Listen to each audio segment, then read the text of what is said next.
Adik-adik, pada kesempatan ini kita bertemu kembali di mata kuliah Psikologi, Industri, dan Organisasi atau PIO. Kita akan membahas materi berikutnya, yaitu tentang stres.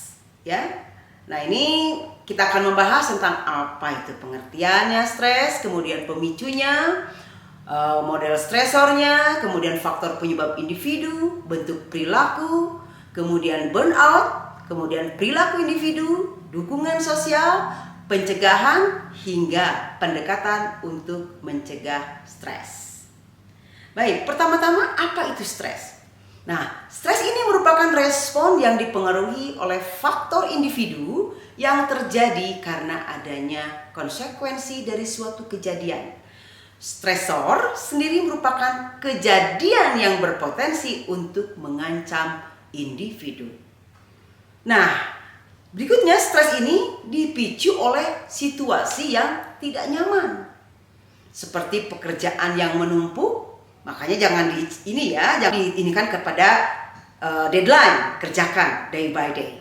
Kemudian karena adanya tenggat waktu atau deadline, serta masalah finansial hingga fenomena di dunia.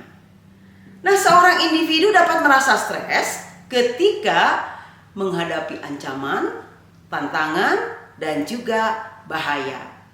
Tidak semua stres merugikan ya, bahkan banyak orang yang suka dengan kondisi stres. Contohnya adalah sebuah situasi dapat memicu stres jika mengandung kepentingan, ketidakpastian, dan durasi waktu terjadinya. Durasi stres yang akut dapat terjadi dari jam hingga harian. Sedangkan stres kronis terjadi selama bulan dan kadang-kadang menahun. Oke, nah berikutnya adalah contoh faktor kepentingan, ketidakpastian, dan juga durasi waktu yang dapat memicu stres, seperti terlihat di dalam slide-nya. Selanjutnya, ini merupakan model stres yang menggambarkan tentang bagaimana stresor atau level individu, kelompok, organisasi, dan non-pekerjaan, ya, serta stresnya dan juga hasil yang terjadi. Ya, bisa dilihat dari behavioral, kognitif, serta fisiologisnya. Nah, aspek-aspek individu yang mempengaruhi stres diantaranya pada faktor usia, ya, dan juga gender. Kemudian faktor keturunan, ya, kemudian juga dukungan sosial, serta faktor kepribadian atau personality. Nah, aspek-aspek individu dan juga penyebab lain dari stres pada individu adalah tanggung jawab terhadap orang lain, atau karena ada perubahan, serta peran yang berlebihan dan juga gangguan dari eksternal. Pekerjaan yang berlebihan, baik secara kualitatif maupun kuantitatif, dapat memicu stres. Begitu juga kalau kita kurang pekerjaan, itu juga sama. Ya, bagi orang yang biasa berkinerja tinggi, tiba-tiba kinerjanya sedikit, wah itu bisa menimbulkan stres juga ya. Nah, ini berikutnya, di slide berikutnya terlihat adalah keadaan individu yang dapat terjadi dalam berbagai porsi pekerjaan. Ya, jadi bisa terlihat ya ini. Nah, ada sebuah pemikiran yang membantu seseorang untuk mengatasi stres yang dimiliki, yaitu hardiness factor disebutnya ya.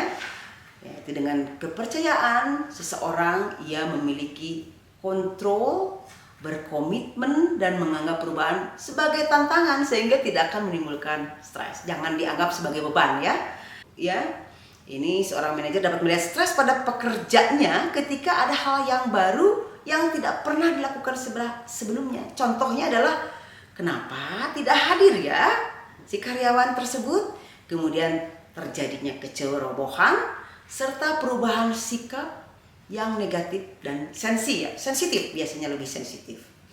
Nah, penyebab stres yang cukup besar pengaruhnya diantaranya adalah kondisi politik, ya, kemudian juga hubungan internal, budaya organisasi, serta masalah lain di luar pekerjaan.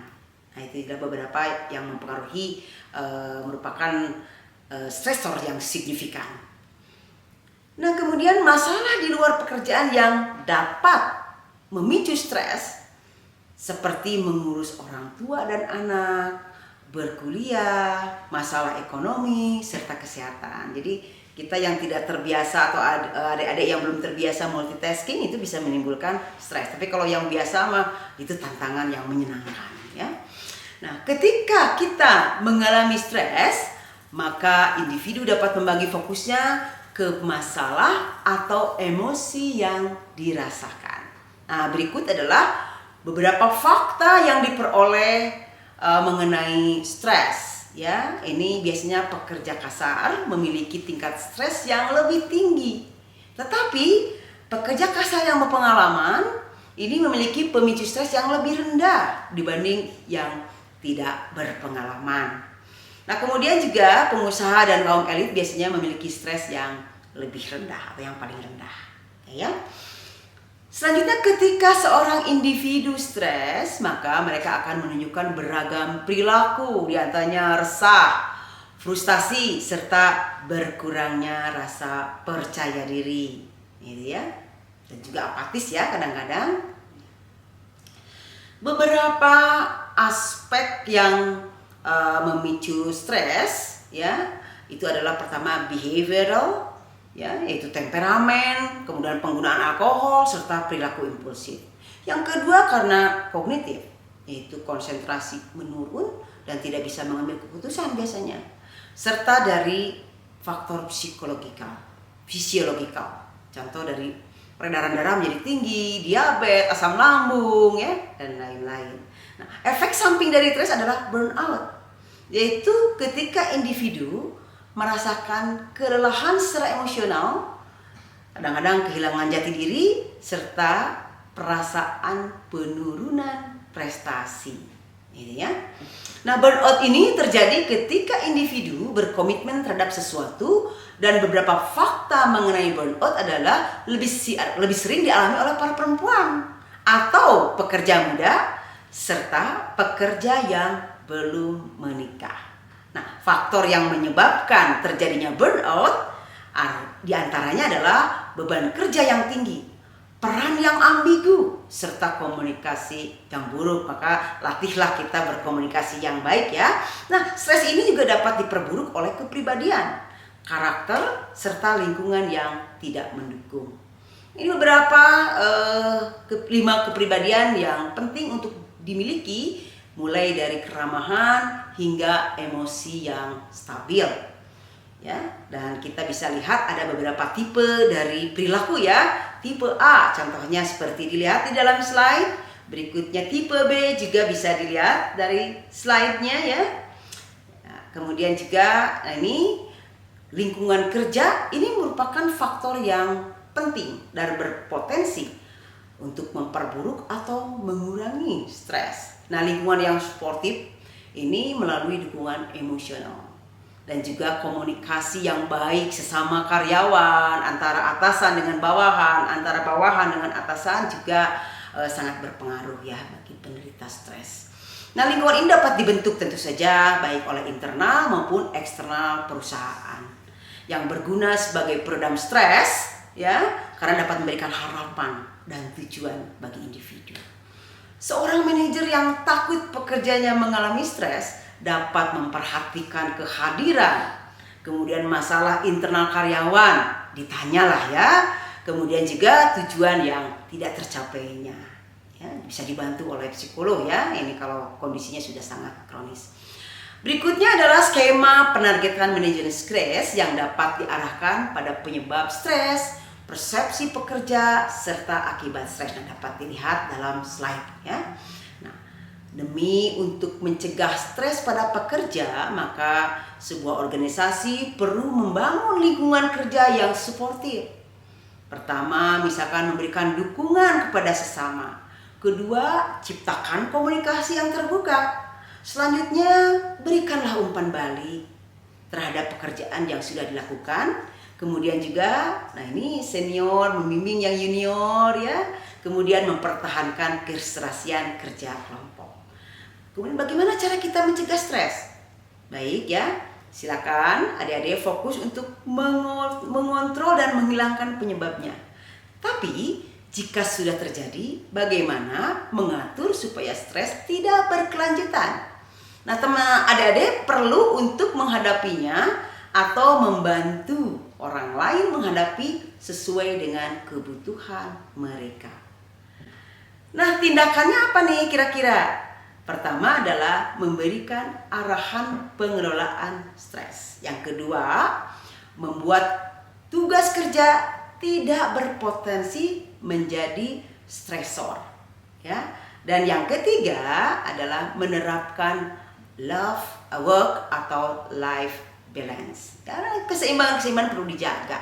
Selain hal yang telah dipaparkan sebelumnya, stres dalam dunia kerja ini dapat dihindari dengan pendekatan person environment atau EV, yaitu yang menyesuaikan pekerja dengan organisasi, bakat, pekerjaan, serta kelompoknya. Nah, jika perusahaan ingin menerapkan EV tadi dengan maksimal, maka perlu memiliki pratinjo pekerjaan yang realistis. Program seleksi calon karyawan ya atau calon pekerja ini perlu di awal harus lebih baik lagi, serta sosialisasi pekerjaannya dan menghubungkan pribadi calon pekerja dengan pekerjaannya.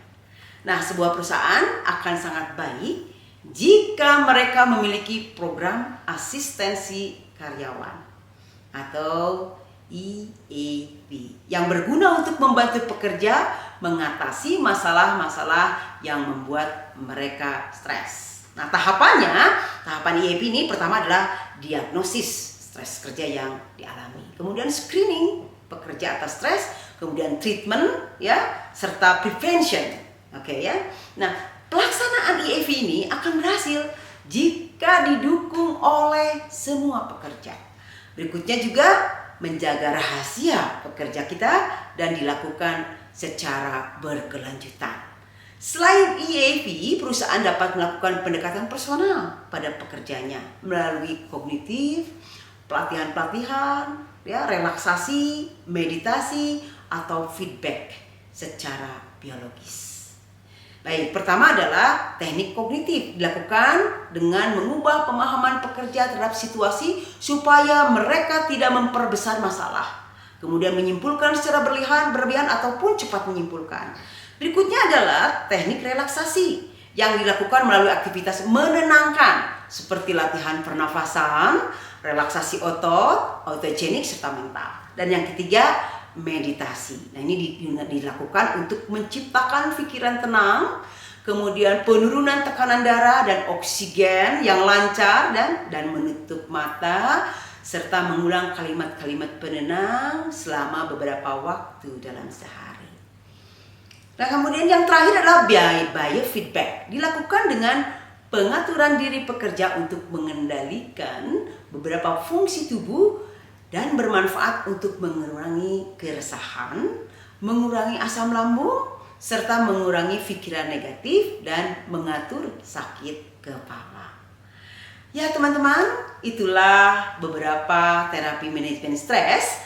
Tadi merupakan bagian terakhir dari materi manajemen stres kerja. Semoga dapat dipahami dan menjadi ilmu yang bermanfaat bagi adik-adik semua. Mohon maaf apabila ada kekurangan, serta terima kasih telah mengikuti perkuliahan ini. Dan usahakan jangan stres. Jadikan stres sebagai tantangan. Sampai jumpa di materi selanjutnya.